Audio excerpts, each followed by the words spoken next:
All right, hey, welcome back to Redwood Acres. So obviously our whole intent when we got the goats was to help us manage all this, right? Keep our cleared areas clear, not overgrown with brush, so that we could use them and keep the edge areas the way they are, right? We got 5 acres, about 2 is cleared. Obviously, about 1 acre of it is around where the house is at, and what we call, I would say yard space, right? But so working on our temporary fencing solutions here, there's obviously a lot of different types out there. The netting wouldn't work for us. We talked about that in a previous video, or not work as well on the uneven terrain, which is what we have. We have sloped property here, and so I found these fiberglass poles, and I'll put a link down below for these. No affiliate there, but they're a Premier One product. They're 48 inches tall. You can buy the little separate clips separately. They're, I don't know, 20 something cents a piece, and they are a 3/8 inch diameter, so they got pretty good rigidity, yeah, sure, to them. And they're step-in style.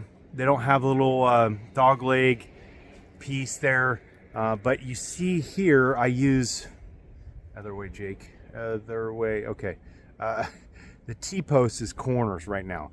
Our soil is primarily clay here, so this time of year, June, it's still wet enough here in Washington to get them in and out pretty easy without having to use any sort of tools to remove them. A little back and forth and little oomph, and you can get them out.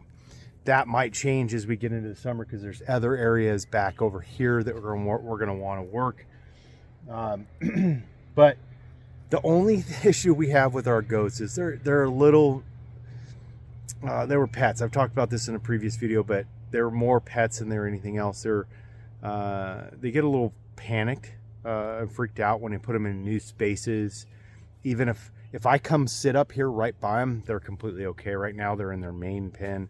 I haven't moved them in here today because I was working on other projects, but I'll probably move them in tomorrow and let them be. Once they've worked into an area for a little while, they calm down. But man, they were just screaming murder yesterday when I had them in here. Even when I was just down the hill, where because our house is just there, outside my workshop area, and they were just freaking out. So that's something. I don't know, maybe I need to get another goat that's maybe a little less neurotic. I don't know. Not a llama. I don't want to deal with that. Something else to add. If anybody got any suggestions, go ahead and throw it in here. I'd appreciate that. But yeah, these work pretty good. I'm also throwing a little clip there that I'm using the PermaShock 8 from Premier One. It's their Energizer. That's an 8 joule. I have a 4 joule on their permanent structure. My thought process there to save a little money, right? Because obviously the more joules, the higher the price. I have field fencing on that, and then electric strands on the inside, right, to keep them from trying to, push or climb and jump over, which they were doing when I first set it up. Took some testing there. There's video links here in the video that talk about that a little bit. They've now respect that significantly. Sometimes I've even forgotten and left it unplugged because I was doing work, and it went days and they didn't figure it out. So they definitely have a good respect for that. But when they get panicked around these and it's less permanent, right? I wanted to have a little more juice to convince them that they needed to stay in this enclosure. The last thing I want them to do is get out, and our garden spaces are doing really well to get in there and do what goats do and ruin those spaces. So if you have any questions about those products, Premier One's awesome. I had the 4 joule one, had an issue with it. Other than the goats chewing on the power cord, luckily they didn't kill themselves. and then had to replace that. But that was on me. That was on them. Excuse me.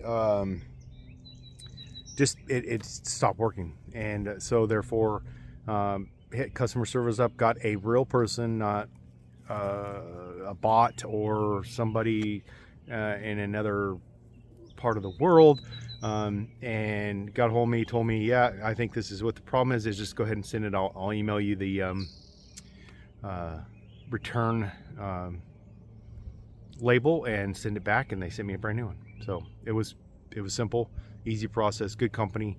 I've only been a customer of theirs for less than a year now, and every product I bought from them I've been pretty happy with. So yeah, anyways, hope you found any value out of this. Make sure you like, subscribe to the channel, check out our website, theravenwoodacres.com, and you can follow us at our other social media links, which are linked down below. Have a great day.